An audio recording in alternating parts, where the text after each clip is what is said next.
Hi అండి, నమస్తే. Welcome to Nirmala's home kitchen. ఈ రోజు మీకు హైదరాబాదీ స్టైల్లో మటన్ మసాలా కర్రీ ఎలా చేసుకోవాలో చేసి చూపిస్తాను.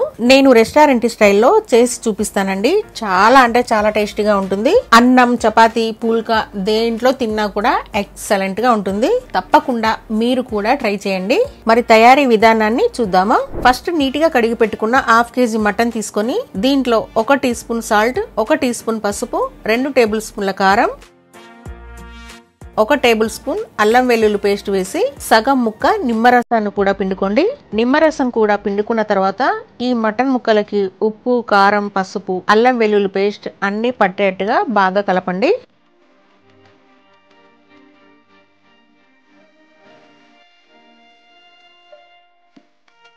అంతా కలిసేట్టుగా బాగా కలిపిన తర్వాత మూత పెట్టేసి ఒక అరగంట పక్కన పెట్టుకోండి. ఈ లోపు మసాలా పేస్ట్ రెడీ చేసుకుందాము. ఇప్పుడు మసాలాలు వేయించుకోవడానికి ప్యాన్ వేడి చేసుకొని దీంట్లో 1 టేబుల్ స్పూన్ ధనియాలు, 1 టీ స్పూన్ జీలకర్ర, 10 నుంచి 12 మిరియాలు, 1 ఇంచు దాకా దాల్చిన చెక్క వేసుకోండి. జాపత్రి కొద్దిగా, 3 యాలకులు, 5-6 లవంగాలు, 10 జీడిపప్పులు, 1 చిన్న ముక్క ఎండు కొబ్బరిని తీసుకొని ఇలా ముక్కలుగా కట్ చేసి వేయండి. అలాగే 1 టీ స్పూన్ గసగసాలు కూడా వేసుకొని ఫ్లేమ్ ని లో ఫ్లేమ్ లో పెట్టి ఏవి మాడకుండా దూరగా వేయించుకోండి. చూడండి, ఇవన్నీ ఇలా బాగా వేగిన తర్వాత పక్కకు తీసి చల్లారనివ్వండి. ఈ లోపు మనం ఉల్లిపాయల్ని వేయించుకుందాము. మళ్ళీ ఇదే ప్యాన్ లో 2 టేబుల్ స్పూన్ల ఆయిల్ వేసి మీడియం సైజు ఉల్లిపాయని ఇలా ముక్కలుగా కట్ చేసి ప్యాన్ లో వేసి ఈ ఉల్లిపాయ ముక్కలు కాస్త కలర్ వచ్చేంత వరకు వేయించుకోండి. చూడండి, ఉల్లిపాయలు ఇలా కొద్దిగా కలర్ మారేంత వరకు వేగాలి. ఇలా వేగిన తర్వాత స్టవ్ ను ఆపేసి వీటిని కొంచెం చల్లారనివ్వండి. ఈ లోపు మనం చల్లారిన మసాలాలని మిక్సీ జార్ లో వేసుకొని కొంచెం ఇలా పౌడర్ చేసుకున్న తర్వాత ఇందులో కొద్దిగా వాటర్ యాడ్ చేసుకొని మెత్తని పేస్ట్ లాగా చేసుకొని ఈ పేస్ట్ ని ఏదైనా గిన్నెలోకి తీసుకొని పక్కన పెట్టుకోండి. ఇప్పుడు మళ్ళీ ఇదే మిక్సీ జార్ లో మనం ముందుగా వేయించుకున్న ఈ ఉల్లిపాయ ముక్కల్ని వేసుకోండి.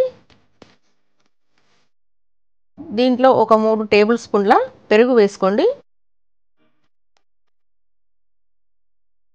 ఇప్పుడు వీటన్నింటినీ కలిపి ఇలా మెత్తని పేస్ట్ లాగా చేసుకొని పక్కన పెట్టుకోండి. ఇప్పుడు ప్యాన్ ని స్టవ్ మీద పెట్టుకొని దీంట్లో 4-5 టేబుల్ స్పూన్ల ఆయిల్ వేయండి. ఆయిల్ కొంచెం వేడయ్యాక మనం ముందుగా మ్యారినేట్ చేసి పెట్టుకున్న మటన్ మొత్తాన్ని వేసుకొని ఫ్లేమ్ ని హై ఫ్లేమ్ లో పెట్టుకొని 5 నిమిషాలు వేగనివ్వండి.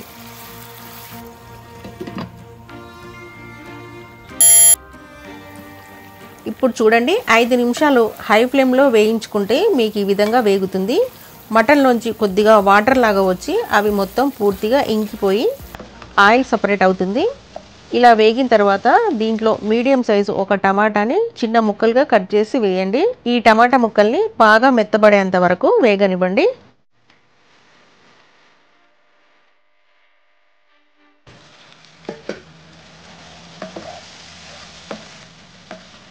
ఇప్పుడు టమాటా ముక్కలు కూడా ఇలా మెత్తగా వేగిపోయిన తర్వాత దీంట్లో మనం ముందుగా మిక్సీకి వేసి పెట్టుకున్న ఉల్లిపాయ పెరుగు పేస్ట్ ఉంది కదా, ఆ పెరుగు పేస్ట్ ని వేసుకోండి.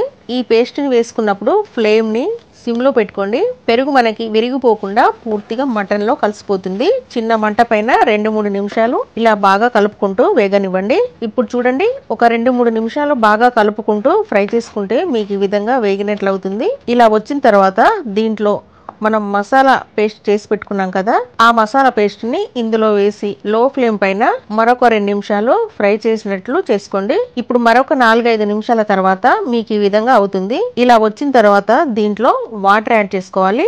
మనం మంచినీళ్ళు తాగే గ్లాస్ ఉంటుంది కదా, ఆ గ్లాస్ తో 1.5 గ్లాసుల వాటర్ వేసుకోండి. లో ఫ్లేమ్ పైన ఒక 10 నిమిషాలు బాగా ఉడకనివ్వండి.